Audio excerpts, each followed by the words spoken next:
सुप्रभात बच्चों। मैं आज की वीडियो में आप लोगों के लिए सप्तमा पाठः कक्षा 10वीं का सुभाषितानि श्लोकों को लेकर के आई हूँ। इसका आज अनुवाद हम जानेंगे। सुभाषितानि से आप जानते हैं सुंदर वचन। सुंदर वचन जो हमारे दैनिक जीवन में भविष्य में काम के लायक हो, उन वचनों का हम जो है श्रवण करते हैं और सृजन करते हैं। तो आगे बढ़ते हैं। प्रथम श्लोक की ओर मैं आप लोगों को बताना चाहूँगी। सर्व विद्या पुरा प्रोक्ता संस्कृते ही महर्षिभिः त्वविद्या निधे सेव्यम संस्कृतम कामधेनुवत्। सर्वा माने सभी प्रकार से, सभी विद्याओं में, पूरा माने होता है पहले, प्रोक्ता माने कहा गया है, महर्षि भी है अर्थात विद्वानों के द्वारा, निधेय ये जो है द्वितीय बहुवचन है, और संस्कृतम माने संस्कृत, कामधेनुवत् माने होता है कामधेनु के समान है। महर्षियों ने पूर्व काल से ही संस्कृत भाषा में समस्त विद्याओं की रचना कर दी है, किंतु उन विद्या रूपी खजानों को पाने के लिए संस्कृत भाषा का कामधेनु के समान हमें सेवा करना चाहिए। दूसरा है वायुना शोधका वृक्षा रोगाणाम अपहारका तस्मादरोपणम में तेषां रक्षणम च हितावहम। वायुना माने वायु, शोधका माने होता है शुद्ध करता है, वृक्ष वायु को शुद्ध करता है, रोगाणाम अपहार का माने रोगों को दूर भगाने में सहयोगी होते हैं। तस्मात माने होता है इसलिए, रोपणम में तेषाम, रोपणम माने होता है वृक्षों को लगाना चाहिए, रक्षणम माने रक्षण करना चाहिए, हितावहम माने हितकारी है।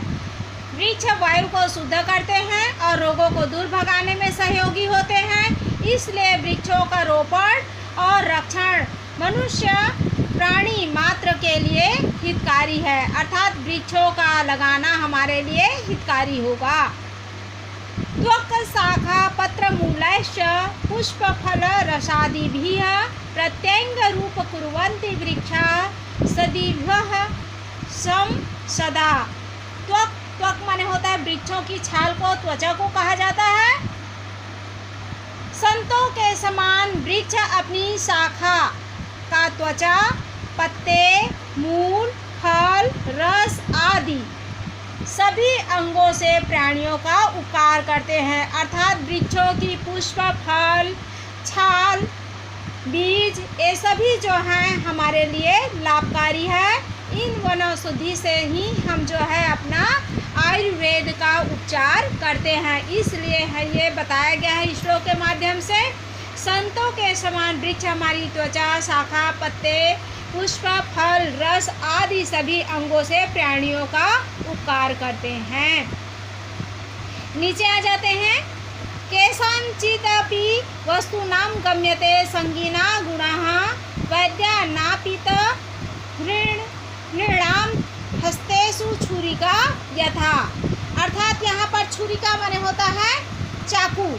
अगर चाकू का उपयोग मनुष्य जो है किस किस कार्य से करते हैं, अगर वैद्य वो अपने हाथ में रख लेते हैं तो उस चाकू का उपयोग जो है वैद्य के लिए उपचार का होता है। कसाई हाथ में रख लेता है तो कसाई जो है उसको मारने के लिए उपयोग कर सकता है। इस तरह से कई इस यहाँ पर उपयोग बताया गया है। जो मनुष्य जैसे संगति करता है, जिसके संग में रहता है, उसी तरह से उस वस्तु का उपयोग करता है, ये इस पद्य के माध्यम से बताया गया है। किसी भी वस्तु का गुण उसके संग वाले से समझा जाता है, अर्थात वस्तु के धारणकर्ता पर निर्भर करता है। जैसे छुरी का गुण उपयोग वैद्य, नाई और हत्यारे के हाथ में देखकर ही पता चलता है। बहुत ही सुंदर पद्य है ये। यच्छक्यं ग्रसितुं सस्तं ग्रस्तं परिणमेश्च यत् हितं च परिणामे यत् दाद्यं यच्छता, अर्थात यहाँ पर बताया गया है यत छक्यम। यत और शक्य दो शब्द से मिलकर के बना है, व्यंजन संधि है ये। यहाँ पर बताया गया है कि ग्रस्तम, ग्रस्तम माने होता है खाया हुआ, जो मनुष्य भोजन करते हैं उसको बताया गया है। परिणाम मेत, परिणाम मेत का मतलब होता है पचा हुआ, और हितम माने होता है हितकारी, जो वस्तु खाई जा सके और खाने योग्य भली भांति पच सके और पच जाने पर वह हितकारक हो। ईश्वर की इच्छा करने वाले व्यक्ति को वही वस्तु खानी चाहिए, अर्थात हमें जो सुपाच्य है, जो पच जाता है भली भांति, उसी प्रकार की भोजन को करना चाहिए। जो करने योग्य कार्य है, उस जिसे ऐश्वर्य की प्राप्ति हो, उसी कार्य को भी करना चाहिए। इस पद्य के माध्यम से हमें ये शिक्षा मिलती है, हमें सुपाच्य भोजन करना चाहिए और करने योग्य कार्य को ही करना चाहिए। आगे 6वां श्लोक में आते हैं। अनंत पारम किल शब्द शास्त्रम स्वल्पम तथा यु बहवः च विघ्नाः सारन्ततो ग्राह्यं पास्य फल्गु हंसै यथा क्षीरमिवाम्बु मध्यार, अर्थात ये बहुत ही विद्यार्थियों के लिए ध्यान योग्य और ध्यान बिंदु को केंद्रित करने योग्य बातें यहाँ पर बताया गया है।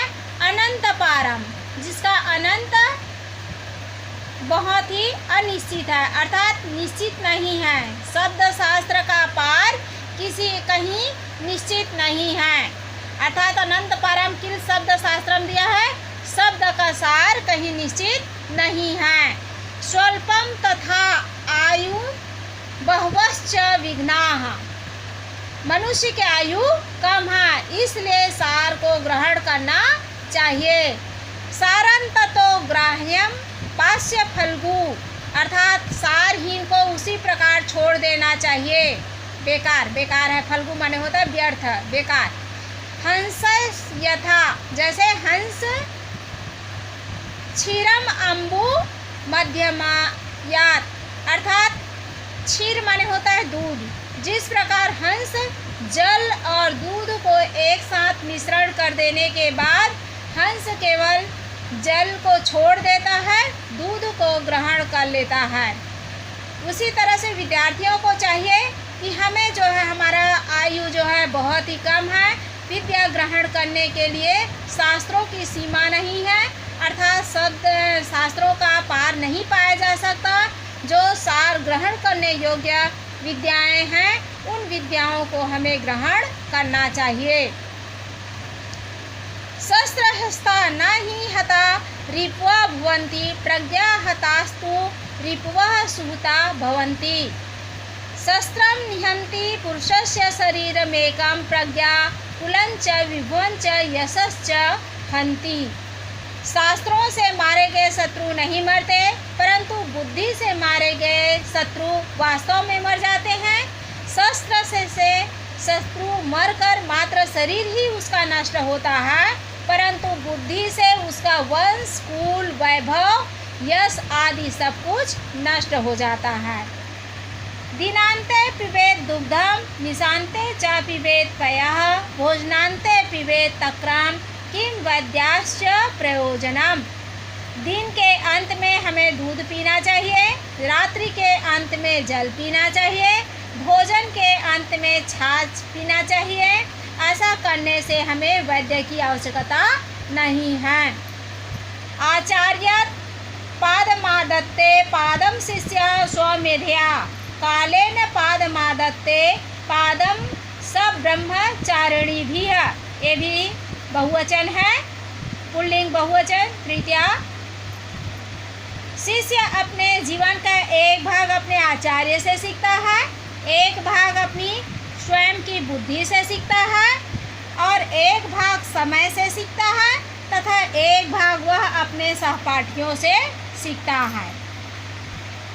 नास्ति विद्या समम चक्षु, नास्ति सत्यम समम तपः, नास्ति राग समम दुःखः, नास्ति त्याग समम सुखम।